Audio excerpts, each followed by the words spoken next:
Allez, on revient avec nos confrères Komi Mayaba, David Diakbavi et Chris Ega. Direction le Ghana avec la suppression des frais de péage à partir de 2022. C'est David Diakbavi qui va maintenant prendre la parole. Qu'est-ce qui justifie la suppression des frais de péage au Ghana? Bon, je pense que le gouvernement ghanéen a écouté le cri de détresse. Oui, merci pour le mot. Le cri de détresse, justement, de la population. Et il a décidé d'exécuter une promesse qu'il avait faite pendant très longtemps. Ce sujet était contenu dans les débats et dans les échanges pendant très longtemps du côté du Ghana. Et je crois aussi que aujourd'hui, l'économie ghanéenne se porte très bien. Et donc, là, le gouvernement a estimé ne pas avoir besoin des prix payés au péage pour continuer le redressement économique de ce pays-là. Et au Ghana, aujourd'hui, quand vous allez au Ghana, vous êtes séduit par le développement des infrastructures routières. Et derrière ça, il y a aussi cette motivation de la population de profiter de ces infrastructures sans forcément jamais rien payer. Et au bout de toutes ces années de sacrifice, aujourd'hui, à partir de 2022, la bonne nouvelle, elle est bien arrivée. C'est un très beau cadeau pour la fin d'année du côté du Ghana. Il faut que nos pays, en tout cas, il faut que notre pays aussi s'inscrive dans cette démarche-là. Malheureusement, chez nous, on a choisi d'augmenter les frais de péage. Je fais en parallèle parce que nous sommes voisins du Ghana. On a choisi d'augmenter les frais de péage alors qu'en face, nous avons des routes qui ne répondent pas aux besoins des populations et des usagers de la route. Je dis ceci parce que j'ai été très séduit par cette décision du Ghana. Et je pense que ça va dans l'intérêt aussi des Ghanéens, puisque aujourd'hui, lorsque vous arrivez au Ghana, le Ghana dispose tellement d'infrastructures routières que si vous partez d'Accra pour joindre une autre ville, vous êtes dans l'obligation d'emprunter des voies qui sont prévues, qui sont conçues et construites pour cela. Mais aujourd'hui, vous ne payez plus les péages. À partir de 2022, on vous dit que les Ghanéens ne paieront plus le péage. C'est une très bonne nouvelle. Et je pense que cela se justifie aussi par cette volonté du gouvernement ghanéen d'aller dans le social du côté du Ghana et de répondre justement à ces appels-là et rendre les choses plus accessibles, développer beaucoup plus d'autres flux pour aller dans le développement économique de ce pays. Comme Imayaba, selon donc le gouvernement et surtout le ministre Ken Ofori Atta, ministre des Finances, selon donc le gouvernement, les postes de péage créent de l'embouteillage et ont un impact négatif sur la productivité. Oui, vous savez qu'il y a, vous n'avez pas, enfin, il faut relever un fait parce qu'il y a un conflit par rapport à cette décision du ministre des Routes qui aujourd'hui n'est pas épousée par l'Assemblée nationale. Parce que selon l'Assemblée nationale, ce n'est pas le ministre qui prend une décision, ça doit passer à l'Assemblée, voter, ça doit être l'objet d'une loi qu'on vote à l'Assemblée avant qu'on ne le rende public.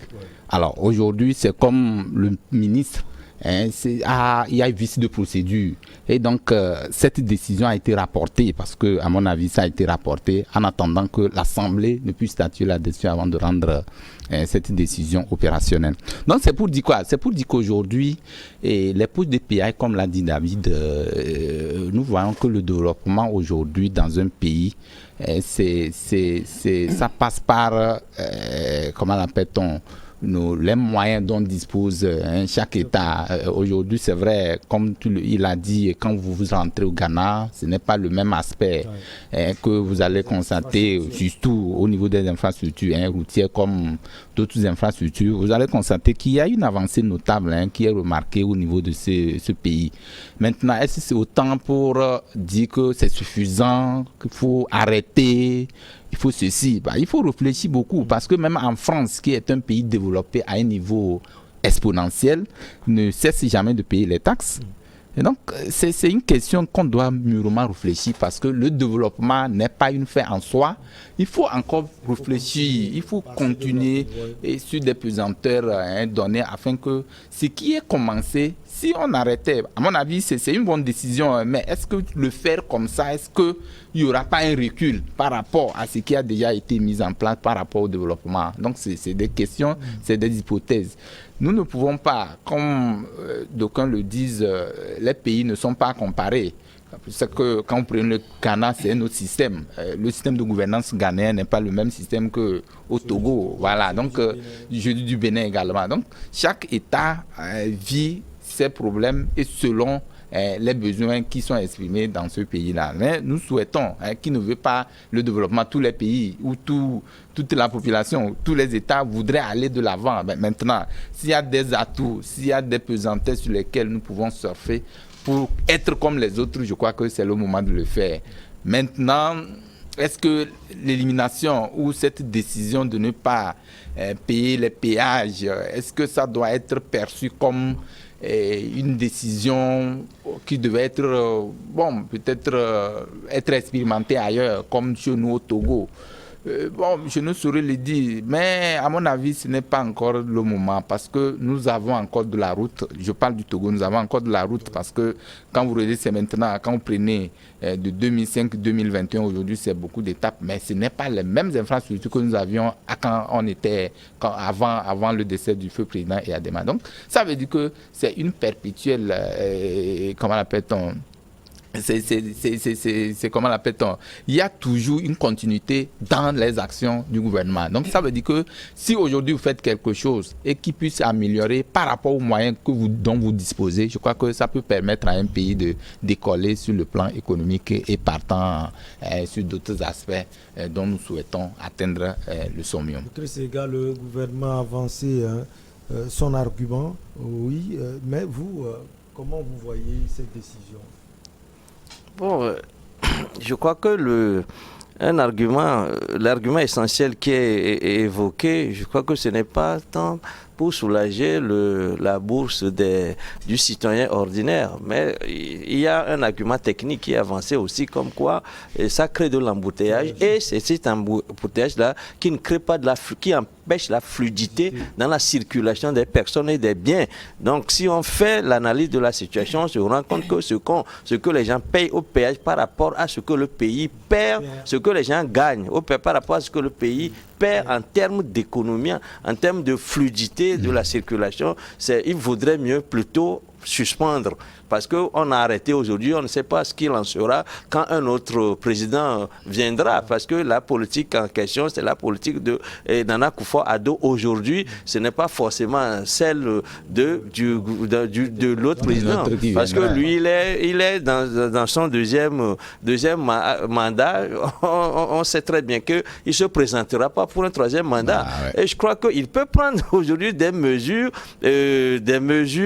sociales, des mesures de promotion sociale qui forcément ne sera pas celle que voudra prendre le régime qui viendra après lui. Il a beau jeu de le faire. Il lui reste combien d'années à passer aujourd'hui à la tête du Ghana. Mais je crois que si ce sujet-là est mis au débat, c'est surtout pour savoir si le Togo ne peut pas en faire pareil.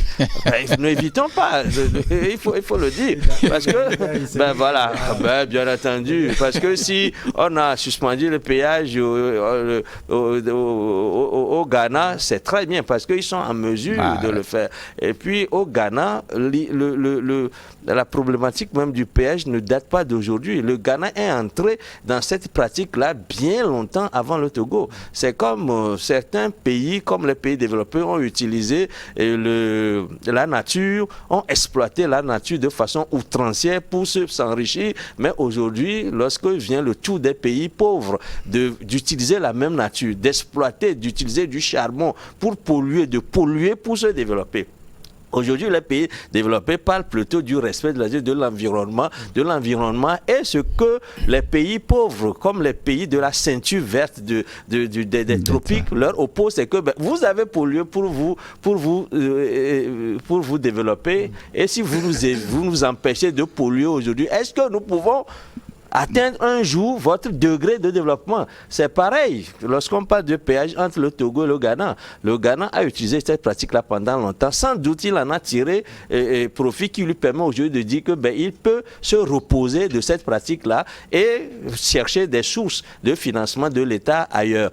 Maintenant, le Togo n'est pas très entré dans cette pratique-là et je crois qu'on continue de construire même des pots de péage et je crois que le moment venu, ce que nous souhaitons tous, nous qui utilisons aussi les routes, comme nous qui sommes des usagers qui payons des péages tout le temps, parce que quand tu te déplaces, tu te rendras compte que franchement, ça pèse parfois sur les bouts, en ce sens que à l'aller vous payez, au retour vous payez. Si vous faites les mêmes déplacements tout le temps, surtout que certains péages sont très proches de Lomé, vous vous rendez compte que ce que vous donnez chaque semaine, quand vous faites la somme à la fin du mois, ce n'est pas